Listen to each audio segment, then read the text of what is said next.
Here's your host, Alex Garrett. All right, I am here on this very special edition of Alex Garrett Podcasting with Alice Chun, the founder and CEO of Solight Design, because she's been doing something special, especially if you watched ABC News. You know that Alice Chun has been delivering lights and lanterns to a children's hospital, multiple in Ukraine. And Alice, I'm so honored that you're willing to take time to talk to me on my podcast. Oh, absolutely. Thank you so much for having me. It's an honor.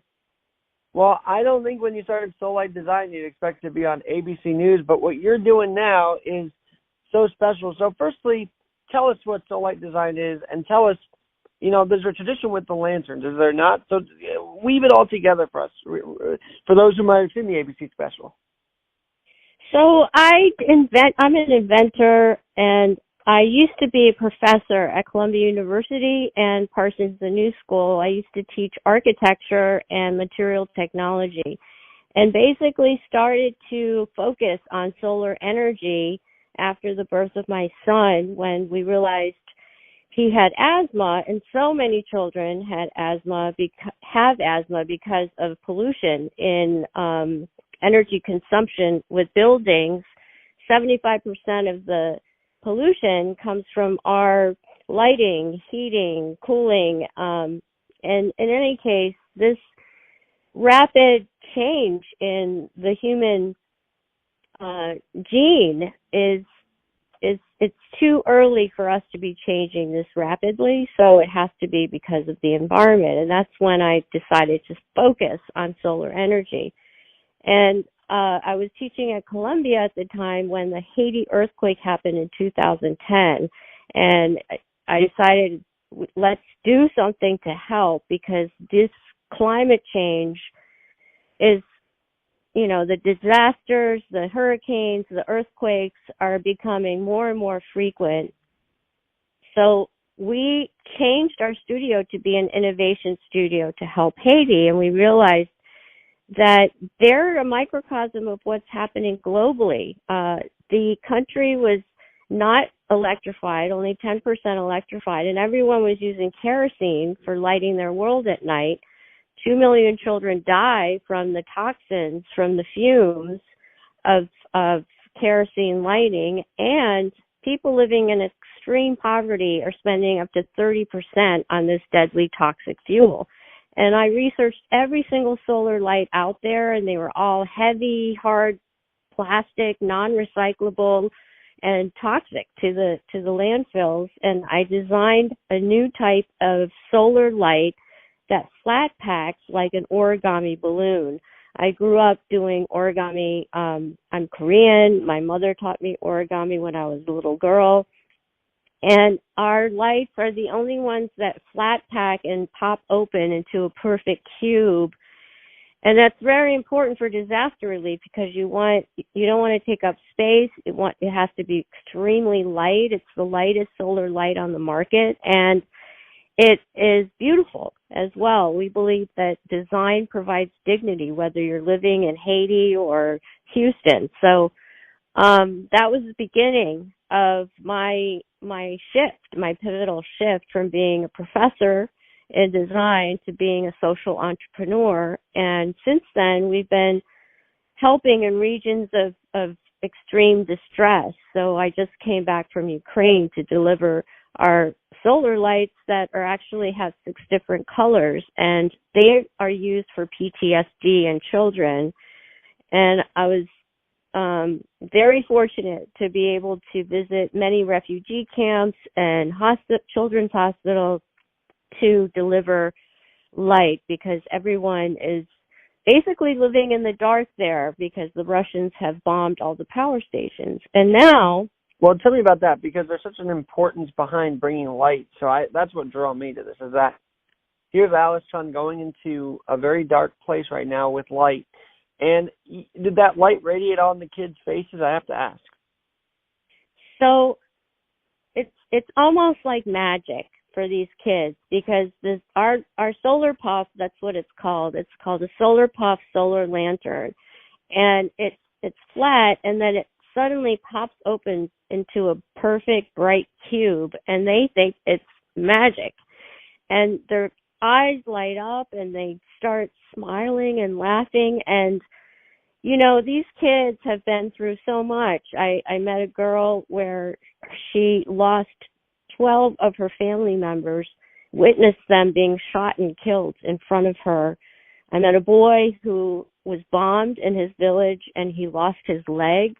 Another boy that lost his arm from the bombings.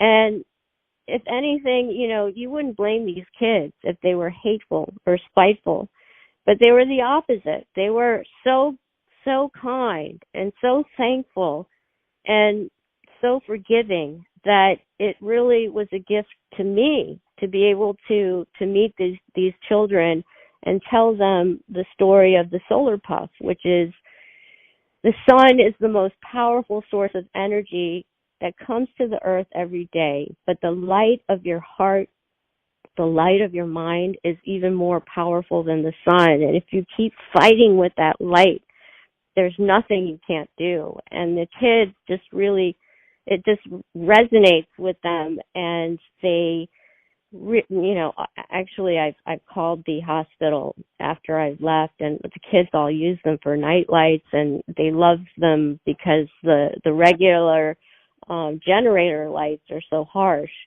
and it calms them, it helps them sleep, and there's a lot of color therapy where, you know, the red light can help you fall asleep better, green light is better for headaches. So these kids are amazing. I'm just so inspired by their perseverance, but also their ability to forgive. And, you know, if anything, if these kids can be forgiving and grateful, we can be forgiving as well. And in a way, they're our children too, because we're all interconnected as a human species throughout the world. And there's so many commonalities between history and culture.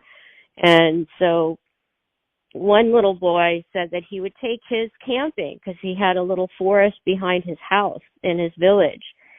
And that's what our kids do with these lights. They go camping with these lights and they love them. And he couldn't wait to go home and share it with his little sisters. So I was just blown away and so inspired by these children and their ability and resilience and gratitude that just emanated from their hearts and souls. No, and this is why I wanted you on, because I feel like you brought a different dimension to Ukraine and a different energy to Ukraine than what we've been seeing. I mean, would you agree that what you've done has changed the energy for these kids? Because what we're seeing on the news is just bad energy all around. But here's Alice Chun bringing in this light, this energy that they, not only the kids, but the adults hadn't experienced in quite a while since the war started. Right. Exactly.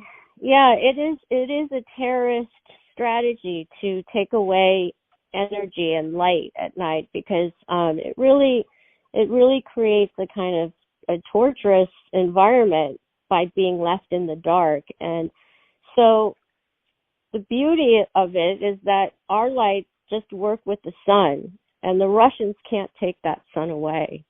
And no matter where you are, no one can take that sun away from you. So you'll always have light no matter where you are. And these kids are so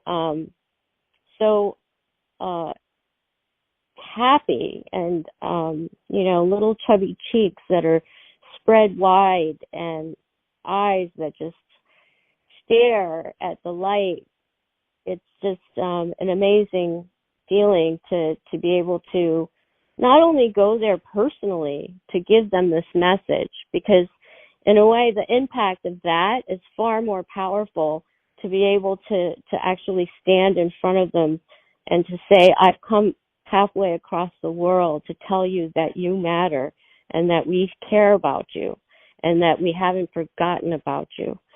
So the impact is far greater than just sending the lights through a nonprofit. We also do that, but it's our mission for our company, and we believe that small things matter, especially even just a small solar light, but the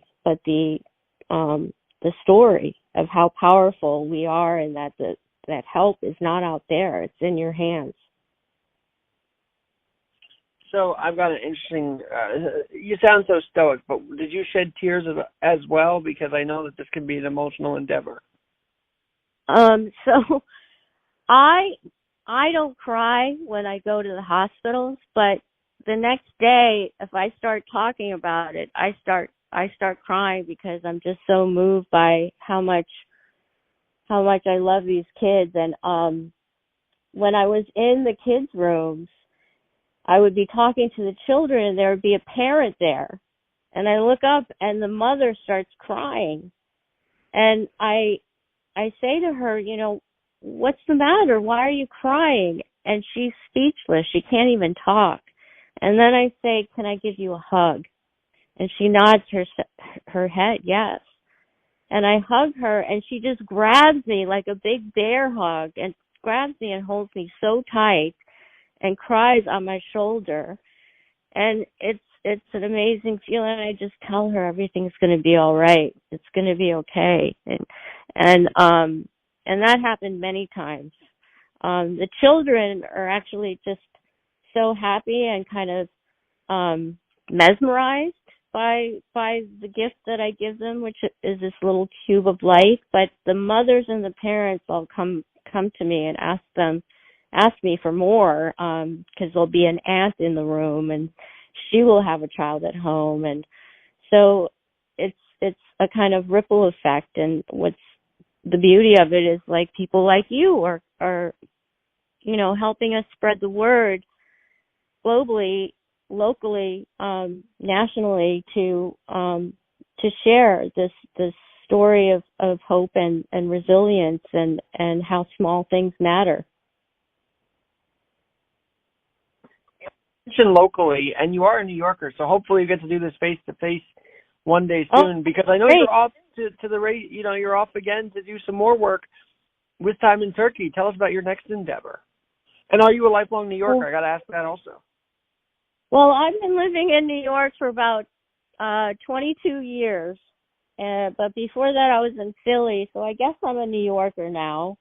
And I am going to Turkey because, again, let's just look at how many natural disasters have been reoccurring more frequently, and that the earthquake in Turkey is one of the largest natural catastrophes of the century. And people don't have light. People don't have homes. People are living in tents, and many children and many women are extremely vulnerable. There's kidnappings that occur. Women are assaulted at night when they're going to the bathroom in these tent camps. And we have data that shows that if you have light at night, the occurrence of assault or kidnappings drops by 30 to 40%, because having light is surveillance, it's safety.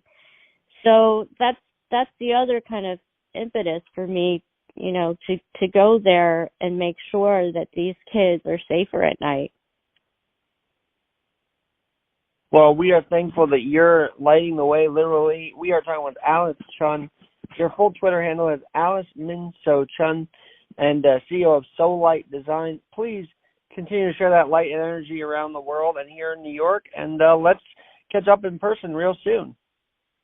Thank you so much for having me here. It's an honor. And what's the best website, by the way, just before you go? What's the website? Our website is solight-design.com, solight-design.com. And you can order lights for yourself for camping, but you can also go to our Give a Light page and give to Turkey earthquake relief or Ukrainian children relief. So thank you so much for your kindness, and I hope to meet you in person soon. Would love that. That was Alice Chun, and follow her story.